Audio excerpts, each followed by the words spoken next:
sans dessin. Je reçois un courrier d'un lecteur de 11 ans qui me dit c'était avant la parution du tome 3 et il fait une critique sur le tome 1 et le tome 2 et en disant je suis en manque quand le troisième doit sortir, etc. Et je me suis rendu compte qu'effectivement alors ce sont des raisons économiques qui font qu'on a des catégories jeunesse et tout ça. Enfin, l'édition a besoin de catégoriser soit en genre, soit en catégorie d'âge. Et je me suis rendu compte que finalement c'était plus qu'une question d'âge, une question de maturité de lecteur. Je pense qu'il y a des lecteurs très jeunes qui sont capables de gober des trucs assez incroyables. Et Harry Potter, quoi qu'on pense du phénomène, a montré, parce que les éditeurs français étaient persuadés que les jeunes ne pouvaient pas lire plus de 180 pages. Au-delà, ça y est, c'était fini, ils décrochaient. Or, ils sont enquillés sans aucun problème des bouquins de 700 pages, ce qui veut dire qu'il y avait plein d'idées reçues sur la façon dont les jeunes, à partir du moment où ils sont dans l'histoire, ils sont contents de l'histoire, ils peuvent s'avaler des trucs. Et j'ai découvert ça avec ce lecteur-là. Il m'a donné son numéro de téléphone, je l'ai appelé, il était en 6e, et je lui ai dit mais tu dois t'emmerder en 6e parce que vu ce que tu m'as raconté sur le bouquin, il me dit non, je suis mauvais en plus. Bon, ok. Mais voilà, il avait un père, un gros lecteur de science-fiction, et donc il était rentré naturellement dedans. Donc j'ai tendance à dire que c'est une majorité de lecteurs. Et moi je suis très content de voir un très très jeune, même si ça me fait un peu peur parfois parce qu'il va rencontrer des moments très difficiles dans les bouquins, où j'épargne rien, ni souffrance, ni rien du tout. Mais je pense qu'il y a des lecteurs très très mûrs, très très jeunes. Et je suis content de les voir arriver dans mes bouquins aussi, parce que c'est amusant. On dit Tintin 7 à 77 ans, j'essaie de faire de 7 à 177 ans, parce qu'on devient un peu plus vieux maintenant. Il paraît. D'autres questions? Merci. Vous nous avez tous expliqué que vous écriviez les histoires que vous aviez dans la tête sans tenir compte donc ni des attentes des lecteurs, ni des catégories d'âge, ni des modes qu'il pouvait y avoir sur une période donnée. Alors du coup, je me pose la question, est-ce que ça vous est arrivé d'écrire des romans qui ne puissent pas après trouver, qui restent dans le tiroir parce qu'ils ne peuvent pas trouver de place d'un point de vue commercial parce que ça ne correspond pas justement à la bonne tranche ou à la bonne tranche d'âge, à la bonne littérature, à la mode. Est-ce que ça vous est arrivé d'avoir comme ça des romans que vous aviez envie d'écrire, que vous avez écrits et qui sont restés dans le tiroir? Pas encore.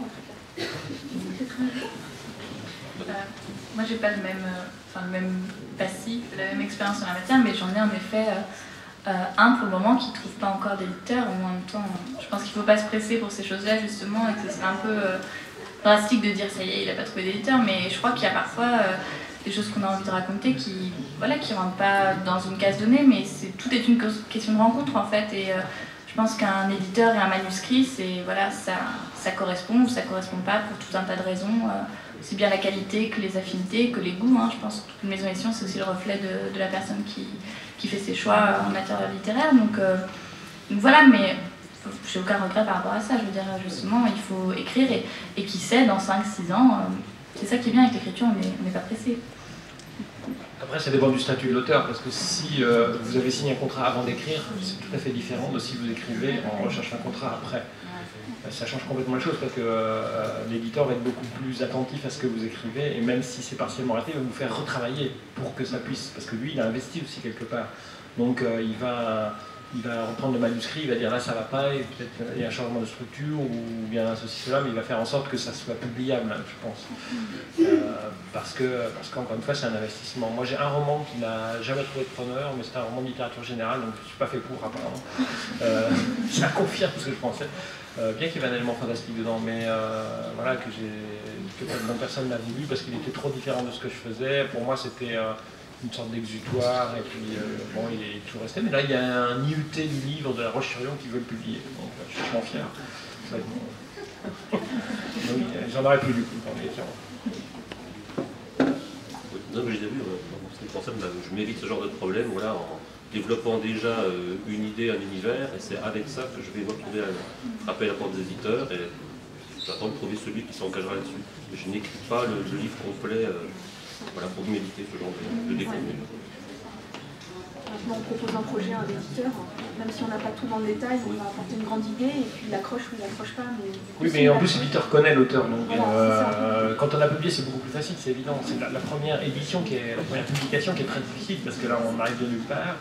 Il faut que l'éditeur s'engage sur un auteur que personne ne connaît, investit sur cet auteur-là, et donc c'est ça le plus difficile. Moi, j'ai mis 8 ans à faire publier mon premier manuscrit, quoi. Non, puis ce qui est intéressant quand on a plusieurs éditeurs, c'est qu'on va pouvoir changer de style d'histoire ou d'univers et savoir exactement à quel éditeur on va proposer quel univers, parce qu'on sait que ça lui ressemble plus et ça peut-être à l'autre.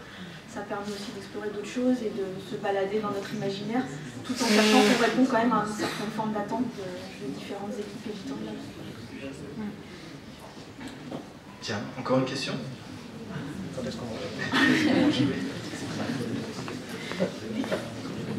On n'a pas parlé des couvertures et je me demandais si c'est vous qui choisissiez ce que vous vouliez ou si vous laissiez le dessinateur lire et faire ce que lui, ça lui sortait de ce qu'il a lu, quoi. L'illustrateur, ça reste aussi en ce moment, ça reste un artiste libre aussi, donc effectivement, c'est quand même toujours sa vision.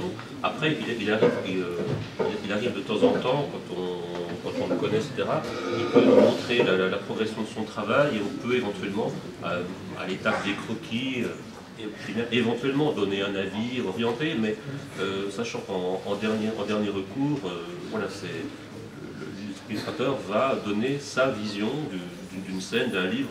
Souvent, il ne dit pas tout, etc. Il a que quelques éléments donnés par l'éditeur. Il y a tous les cas de figure.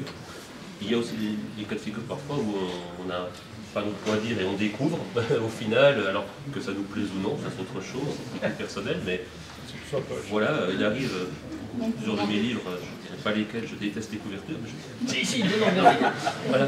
Mais bon, mais je sais qu'elles plaisent aussi, donc voilà, donc c'est.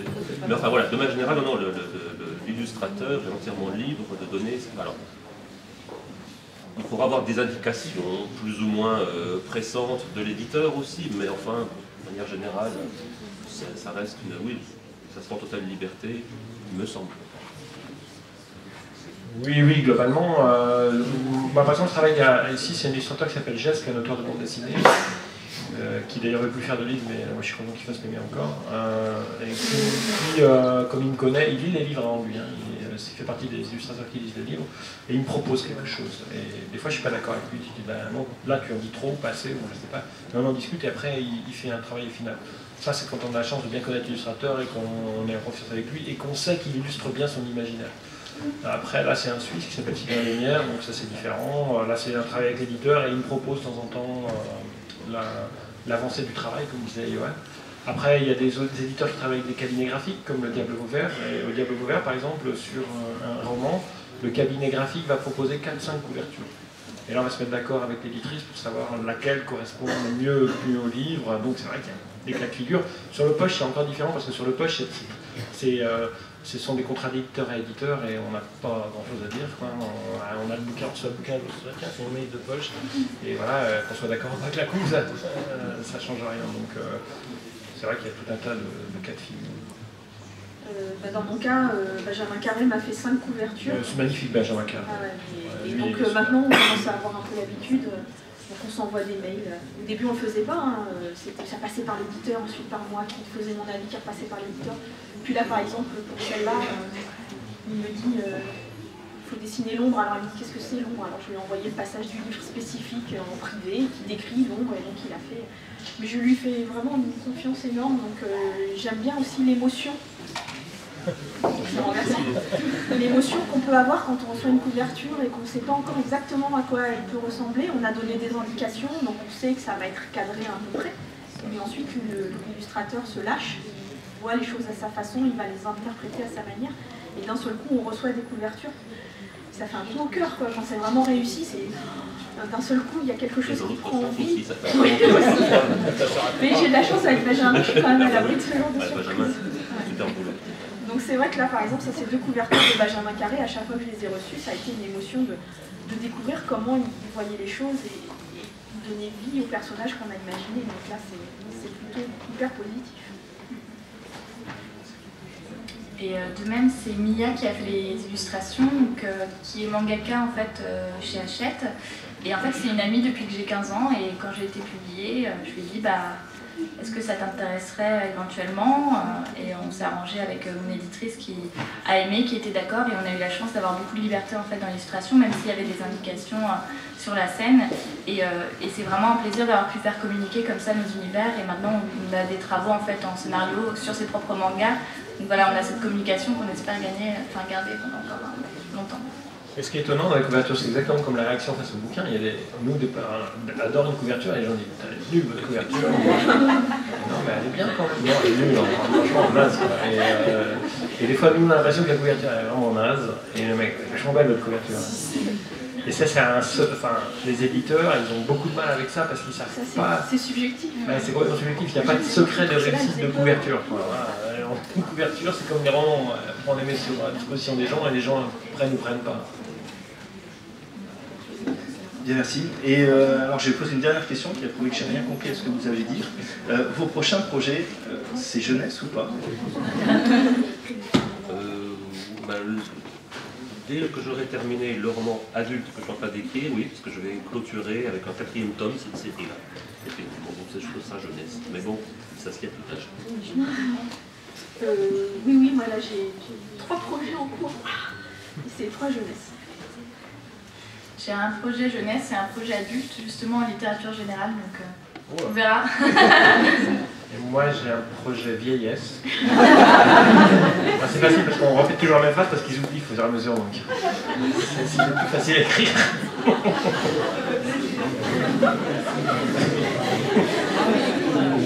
Pardon. Et non, mais je dois faire le tome 3 de ceux de l'Uchronie qui va boucler d'ailleurs toute la collection.